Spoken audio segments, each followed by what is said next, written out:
Yo l'équipe, j'espère que vous allez bien. Aujourd'hui, petite vidéo de legs. On perd pas plus de temps que ça, on commence directement. Du coup, hier les gars, vas-y, petite note à moi-même avant de commencer. Ne pas pin 2 jours avant de faire les jambes, c'est pas une super bonne idée. En tout cas au début. Voilà, même note à vous si vous voulez vous lancer dans le bail. Évitez de pin 2 jours avant le muscle que vous allez faire. Vous voyez ce que je veux dire? Si dans 2 jours vous allez faire les jambes et que vous pinez, c'est bizarre comme verbe. Vous, vous avez capté. Vous vous pin, on va dire ça comme ça. Dans le muscle que vous allez faire 2 jours plus tard, mauvaise idée. Moi c'est dans les cuisses. Du coup bah voilà quoi, légère douleur mais en vrai clairement surmontable. Et de toute façon vous verrez bien aux leg extensions, tout ça, en vrai ça a été franchement chill. Mais voilà, c'était une petite douleur d'évitable, une petite gêne. Euh, mais voilà, ça c'est typiquement des connaissances qui viennent que avec l'expérience et pas avec la théorie. T'as beau savoir, ouais bah ça peut te faire mal, l'huile elle peut stagner à des endroits machin. Euh, Bah tant que t'as pas essayé, tu sais pas. Donc voilà, ça c'est un, c'est voilà, typiquement les mecs. Faut savoir que j'ai pas tout filmé comme d'hab, hein, les ischios. J'ai fait 6 séries de ça du coup. Bah, faut vraiment falloir que je trouve un autre exo, une variante ou quelque chose. Enfin, je sais pas, parce que là ça commence à devenir un petit peu redondant. Et en plus de ça, vous verrez de toute façon au check du pump, les ischios c'est pas ce qui est mon point fort, on va dire ça comme ça.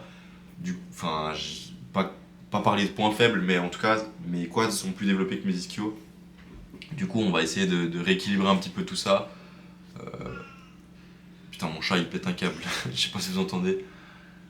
J'irai lui ouvrir si jamais il continue à péter des câbles. Euh, Putain, je sais plus ce que je disais du coup. Oui, voilà, les ischios, va falloir que je trouve un autre exo. Si possible, un truc pas trop polyarticulaire et qui tabasse pas trop le bas du dos. Mais bon, là je sais que j'en demande déjà pas mal, donc on verra. Si vous avez des idées d'exo d'ischio qui sont faisables, euh, juste comme ça, sans qu'il me tue le dos, franchement je suis preneur. Puis voilà, on verra ensuite comment on fait. Il y a personne qui m'a posé la question, mais je vais quand même y répondre parce que c'est une question qu'on pourrait se poser. Pourquoi est-ce que je mets un élastique au leg extension là? C'est simple. Il faut savoir que la tension sur le mouvement, elle n'est pas réellement linéaire. La plupart des leg extensions, quand vous êtes en haut du mouvement, c'est plus simple que quand vous êtes en bas du mouvement. Du coup, un moyen assez simple pour augmenter la tension en haut du mouvement, bah, c'est de rajouter un élastique, une résistance. Et du coup, c'est ce que je fais.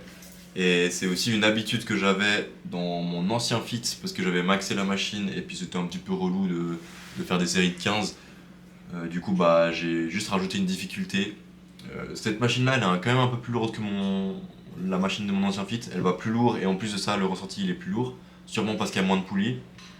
Mais du coup, j'ai pas encore maxé la machine, je suis pas loin, mais j'ai pas encore maxé.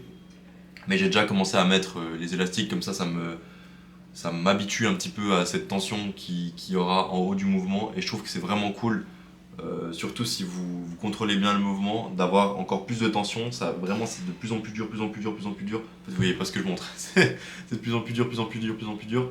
Quand vous êtes en haut, vous squeezez vraiment fort. Et après, vous redescendez gentiment. Et moi, je trouve que c'est vraiment de la frappe. Si vous avez jamais testé, essayez. Mais voilà, si vous voulez un avis un peu plus scientifique derrière le truc, il y a sûrement Jeff Nippard ou des gens comme ça qui ont fait des vidéos dessus. Donc essayez d'un un petit peu de vous documenter. Moi je l'ai pas trop fait, mais franchement, plus vous rajoutez de résistance, de toute façon, plus il y a de tension mécanique. Et plus vous avez de tension mécanique, plus vous allez prendre des muscles. Donc voilà, c'est de la frappe. Voilà. Du coup, j'ai fait 2 séries en bilatéral et 3 en unilatéral. Parce que simplement, avec les douleurs, je sentais que j'avais un quad beaucoup plus pumpé que l'autre. Du coup, j'ai essayé de rééquilibrer comme j'ai pu. Voilà. Pardon, j'ai la gorge sèche de fou. J'ai essayé de rééquilibrer comme j'ai pu, mais du coup, j'ai pas filmé les 3 séries, j'en ai filmé 2, il me semble. Et après, on a fini par du squat, de toute façon, vous verrez. Mais je trouve ça assez intéressant en vrai si vous avez des problèmes de dos. Où je sais que j'ai un pote à moi avec qui je parle assez souvent à la salle qui a des problèmes de nuque comme j'avais eu, si vous avez des problèmes quelconques qui vous empêchent de faire un exo vraiment lourd sans que ça vous fasse mal, autre que le muscle que vous essayez de travailler, essayez de faire ça, de prioriser ouais, du coup, des exos relativement légers et squeeze, comme du leg extension, du leg curl ou peu importe, avant de faire votre exo polyarticulaire. Je conseille pas forcément ça aux débutants. Après, si vous avez des douleurs, ce conseil s'applique aussi à vous, je pense. Mais quand vous êtes vraiment débutant, je pense que les exos polyarticulaires et même plus tard, hein, c'est vraiment toujours la base. Le bench, c'est la base. Le squat, c'est la base. Le deadlift, c'est la base aussi.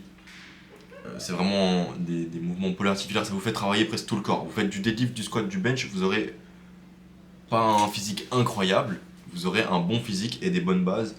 Et en plus, ça vous apprend à bien gainer, ça vous apprend à avoir une mentale, parce qu'il faut avoir un sacré mental pour aller sous sa barre de squat à 600 kg et devoir vraiment se pousser jusqu'à l'échec. Même le bench, hein, c'est aussi un truc mental. Enfin bref, vous avez capté, ça vous forge un peu un caractère qu'on aimerait avoir de manière optimale dans le bodybuilding. C'est-à-dire qu'on recule pas vraiment devant les choses et on y va, on se pousse à fond quoi. Mais du coup, si c'est pas votre cas et que vous pouvez pas vraiment le faire, n'hésitez pas à mettre d'abord des exos un peu plus légers, un peu plus simples, pour ensuite en fait vous pré-fatiguer et pouvoir faire des exos vraiment relativement légers. Là, mon squat à la Smith, il est vraiment, enfin c'est pas vraiment lourd quoi.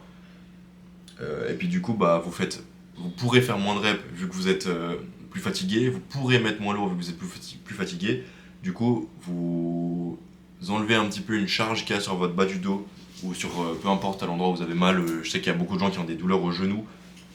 Bah voilà, par exemple, peu importe. Si vous avez une tendinite au coude ou je ne sais où, essayez de faire, je sais pas ce que vous pouvez faire, des fly avant de faire du bench, comme ça vous mettez moins lourd. Capté?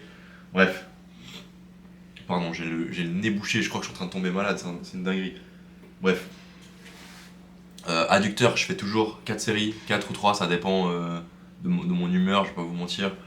Il me semble que hier j'en ai fait 4, je sais plus, de toute façon vous verrez en description, j'essaie de me rappeler. Mais voilà, on arrive enfin au sujet qui fâche les mecs. Bah déjà vous pouvez voir, les gars, arrêtez de négliger vos adducteurs, vraiment faites-les. C'est pas parce que c'est une machine de fit girl qu'il faut pas le faire. Vous voyez bien, la cuisse elle remonte quand même relativement haut. C'est pas que le bout qui dépasse du short, c'est aussi ce qui est en dessous. Et ce qui est en dessous, c'est vraiment la plus grosse partie de votre jambe. C'est vraiment, enfin, quand vous voyez des Nick Walker, même Samson Dauda, peu importe, bah, ils ont pas ils ont des adducteurs énormes. C'est juste ça, ça carie de fou la jambe. Du coup, si vous avez des petites jambes et que vous avez de la peine à progresser sur vos quadriceps, franchement, faites les adducteurs, vous verrez, ça va vous sauver la vie. Euh, mais bref, les mecs, je vais pas vous mentir, j'ai trop la dalle, il est 14h, je vais aller graille. Du coup, on se capte demain pour les épaules. Je vous souhaite une bonne soirée, un bon entraînement. Bisous les mecs.